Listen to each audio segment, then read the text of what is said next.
Eu cumprimento a todos com a paz do Senhor Jesus. Amém. Podeis assentar. Agradeço ao pastor Paulo Freire, nosso pastor presidente, e também ao professor Alberto, nosso diretor na STEADEC, a Escola Teológica da Assembleia de Deus de Campinas, por esta oportunidade de participar do Fevereiro Teológico 2026. Eu gostaria, nesta oportunidade, conversar um pouquinho com esta amada igreja a respeito deste tema: Abraão, o amigo de Deus. Permita-me ler com vocês dois trechos das Escrituras. Vamos ver aqui se vai, se não vai. Foi. Vamos começar com Tiago, capítulo 2, versículo 23. Diz assim, irmãos, a Sagrada Escritura: cumpriu-se assim a Escritura que diz: Abraão creu em Deus, e isso lhe foi creditado como justiça, e ele foi chamado amigo de Deus. O segundo texto está em Isaías, capítulo 41, versículo 8, onde Deus diz assim ao profeta Isaías, se referindo ao povo de Israel: você, porém, ó Israel, meu servo, Jacó, a quem escolhi, vocês, descendentes de Abraão, meu amigo. Aleluia. Nesta introdução, gostaria de comentar com vocês que... Não me atrapalha, por favor.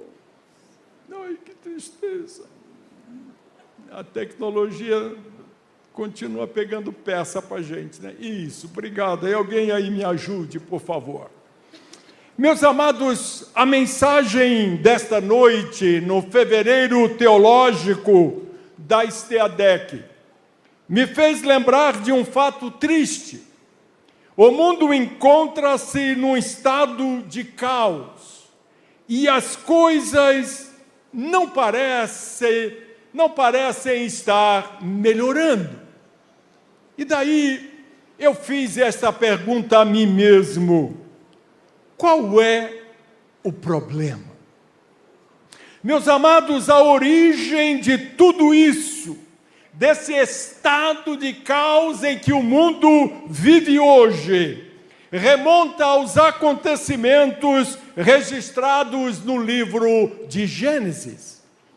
Com exceção do relato nos capítulos 1 e 2, os 10 primeiros capítulos de Gênesis registram uma sucessão de erros dos seres humanos.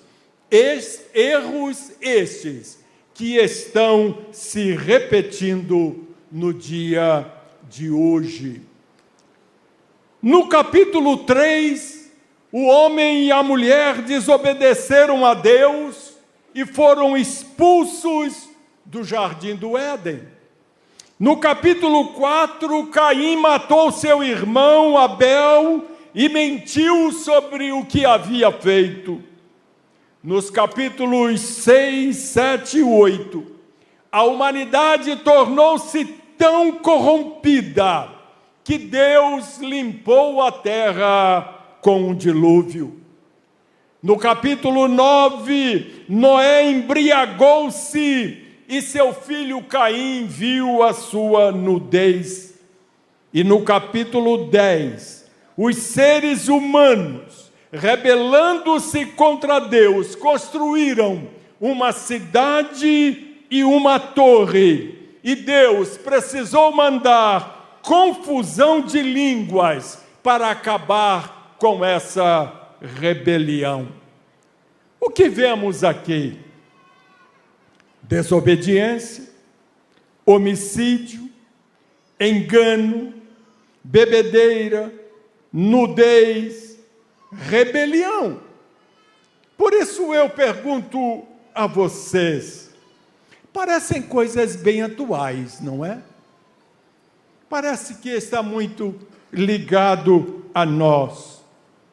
Se você fosse Deus, o que você faria com tais homens e mulheres criados à sua imagem? Sua resposta poderia ser: pastor Eude, eu os destruiria.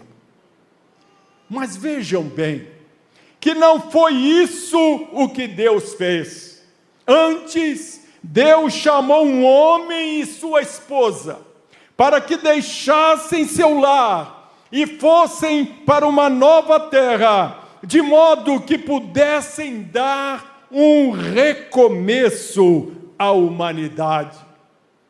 Abraão e Sara propiciaram ao mundo 3 bênçãos extraordinárias. Em primeiro lugar, eles propiciaram ao mundo a nação judaica. Em segundo lugar, a Bíblia, que todos nós carregamos conosco. E em terceiro lugar, o Salvador.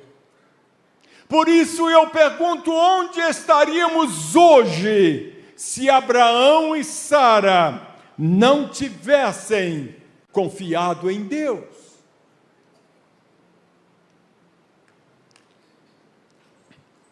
Os capítulos 11 e 12 do Gênesis assinalam uma importante mudança na forma como Deus trata com os seres humanos. Observem que nos primeiros 10 capítulos da Bíblia, a história envolvera toda a raça humana. Mas a partir de agora, com a chamada de Abraão e a formação da nação de Israel, Deus escolhe um povo para mudar o mundo. Eu aprendi com o pastor Cyrus Scofield que esse povo escolhido em Abraão recebeu de Deus 4 responsabilidades. Em primeiro lugar, a responsabilidade de ser testemunha do único Deus em meio à idolatria universal. Isaías 43, versículos 10 a 12, diz assim: vocês são minhas testemunhas, declara o Senhor.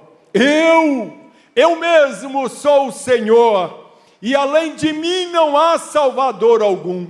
Eu revelei, salvei e anunciei, e não Deus, estrangeiros entre vocês. Vocês são testemunhas de que eu sou Deus, declara o Senhor. A segunda responsabilidade foi para mostrar ao mundo como vale a pena servir ao verdadeiro Deus. Deuteronômio, capítulo 33, versículo 29, diz assim: como você é feliz, Israel! Quem é como você, povo salvo pelo Senhor? Ele é o seu abrigo, o seu ajudador e a sua espada gloriosa. Aleluia. Em terceiro lugar, a terceira responsabilidade de Deus entregue a Abraão e Sara foi para receber e preservar as revelações divinas. Diz a Bíblia em Romanos capítulo 3, versículos 1 e 2. Paulo pergunta: que vantagem há então em ser judeu? Ou que utilidade há na circuncisão? E ele mesmo responde: muita, em todos os sentidos, principalmente porque aos judeus foram confiadas as palavras de Deus.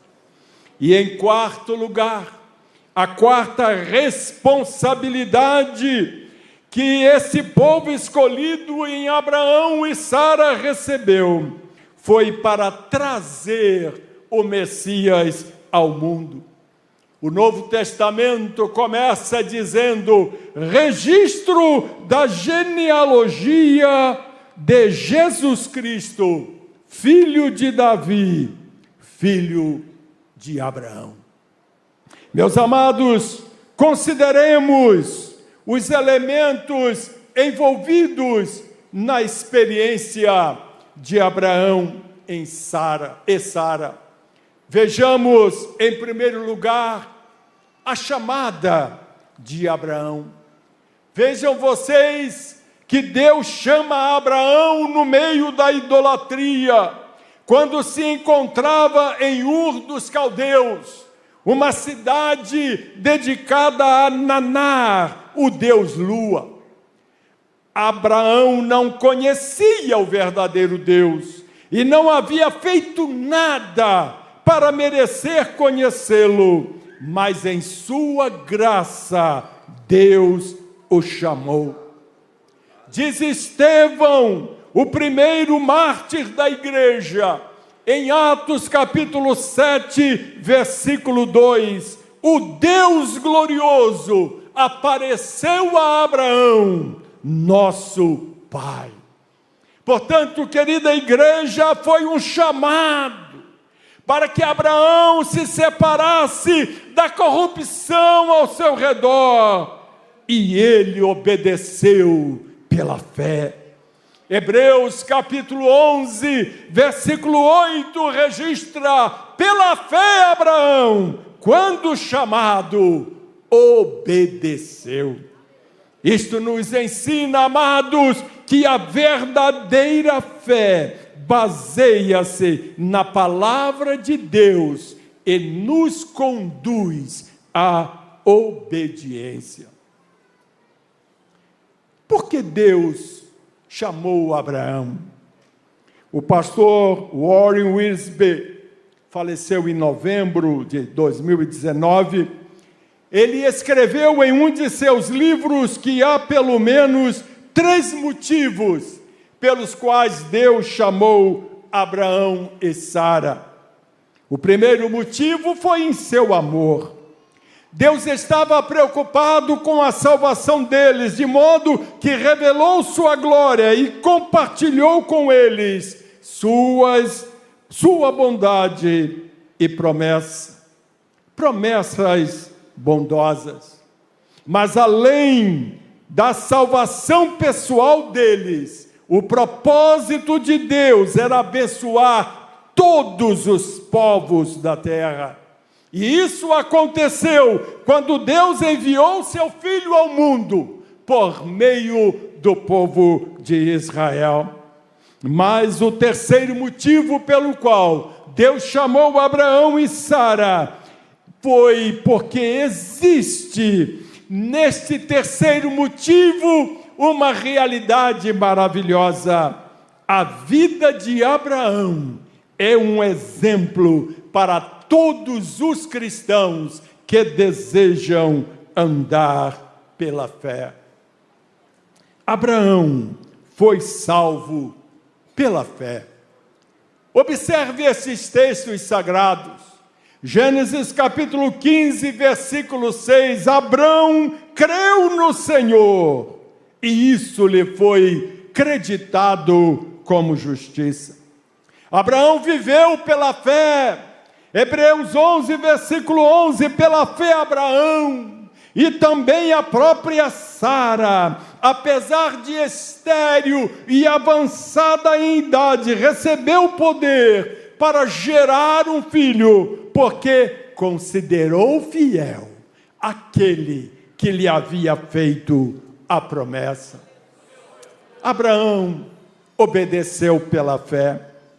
Abraão viveu pela fé, e essa fé ficou evidente em sua obediência, quando não sabia onde, como, quando, nem porquê. E nós devemos fazer o mesmo. Caminhar com Jesus, fiel, dedicado, amando o Senhor e a sua igreja, independente do que estamos entendendo ou deixando de entender.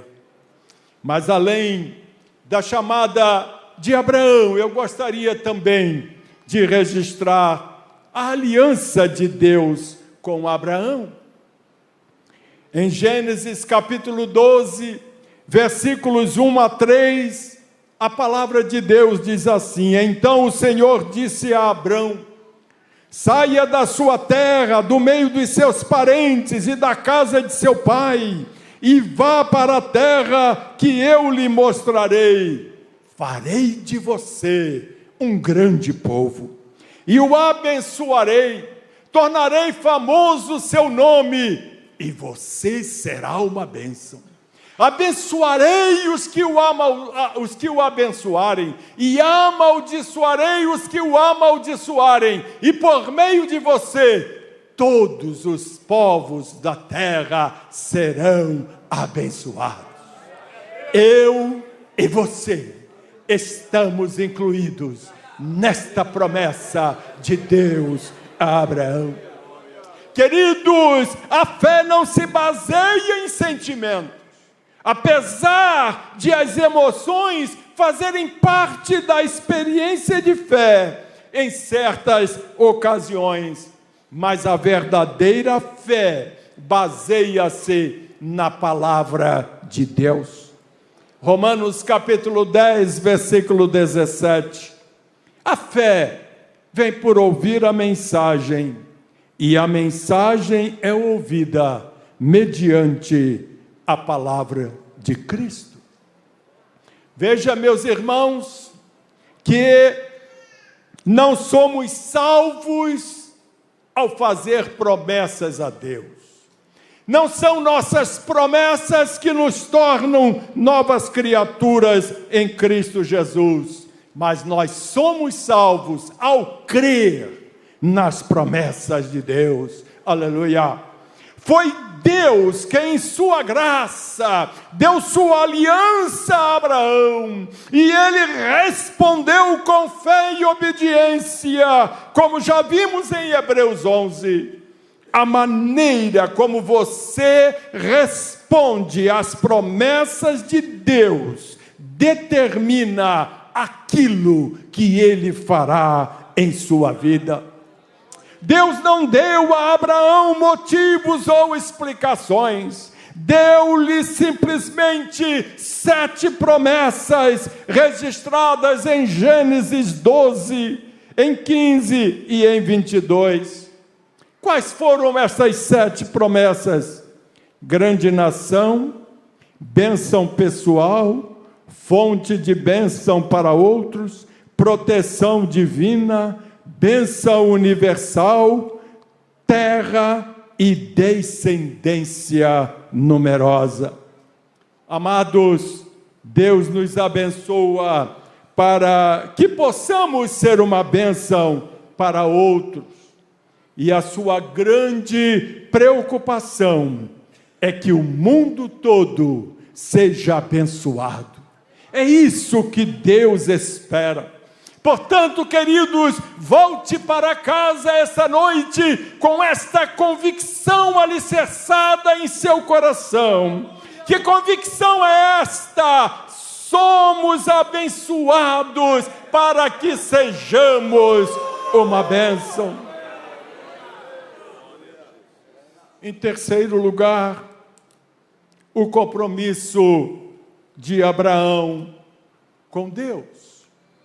Em Gênesis capítulo 12, versículo 7, a Bíblia diz assim: o Senhor apareceu a Abrão e disse: à sua descendência darei esta terra.